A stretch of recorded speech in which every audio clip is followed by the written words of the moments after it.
దినోత్సవాన్ని మేము మా వైఎస్ఆర్ పార్టీ కార్యాలయంలో ఘనంగా చేసుకున్నాము. కాన్సెప్ట్ ఏమంటే రాజశేఖర రెడ్డి సార్ తర్వాత మహిళలకు ప్రాధాన్యత ఇచ్చింది జగన్మోహన్ రెడ్డి గారే. వాళ్ళు జగన్మోహన్ రెడ్డి కానీ రాజశేఖర రెడ్డి కానీ ఎక్కడ మహిళ గౌరవించబడుతుందో ఆ రాష్ట్రం సుభిక్షంగా ఉంటుందనే కాన్సెప్ట్ వాళ్ళది. దాంతోనే వాళ్ళు అన్నింటిలో సగభాగం ఉన్న మహిళలకు అన్ని 50% రాజకీయంగా ఏదైనా కానీ 50% దానితో ఏ సంక్షేమ పథకాలు పెట్టినా కూడా మహిళల ద్వారానే చేస్తా వచ్చినాయి. ఆ కాన్సెప్ట్తో ముందుకు పోయినాము. ఆ కాలం అంత కరోనా వచ్చినా కానీ ఎక్కడే కానీ ఆడపిల్లల మీద అన్యాయం కానీ దుర్మార్గం కానీ ఏది జరగలే. చాలా సాఫీగా మన పరిపాలన జగన్మోహన్ రెడ్డి గారి పరిపాలన జరిగిపోయింది. ఇప్పుడు ఈ ప్రభుత్వం వచ్చిన తర్వాత ముఖ్యంగా మహిళల మీద ఎన్ని దాడులు జరుగుతున్నాయో మీకు తెలుసు. మహిళల మీద చిన్న పిల్లలు అంటే 4 ఏళ్ల పిల్లల నుంచి 60 ఏళ్ల వరకు వాళ్ళకు మహిళ అంతే, వయసుతో సంబంధం లేదు. మానభంగాలు, అత్యాచారాలు, హత్యలు.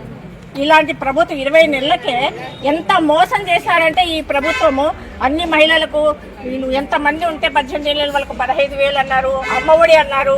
అమ్మఒడి అయితే సగానికి సగం తగ్గించారు.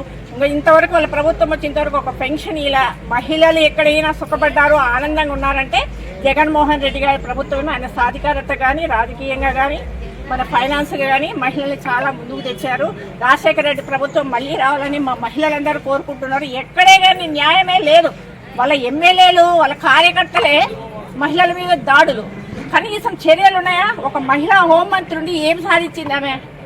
ఏం చేస్తాంది చెప్పండి? మహిళలకు వాళ్ళ కార్యకర్తలే కానీ ఎవరైనా మహిళనే కదా. ఎంత ఘోరంగా వీడియోలతో కూడా బయట పెడితే న్యాయం జరగలేని పరిస్థితి.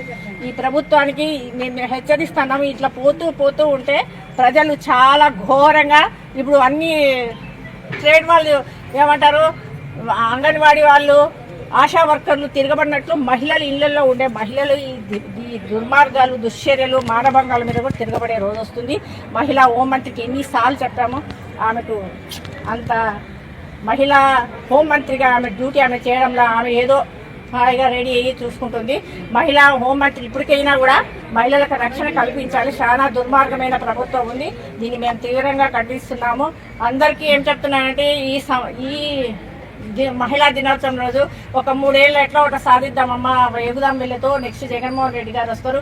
ఇంతకు మించి బ్రహ్మాండమైన, అంతకుముందు ఆయన చేసిన దానికన్నా బ్రహ్మాండమైన ప్రభుత్వం చేస్తారని మనస్ఫూర్తిగా కోరుకుంటూ ఈ అవకాశం ఇచ్చిన అందరికీ ధన్యవాదాలు. మరొకసారి అంతర్జాతీయ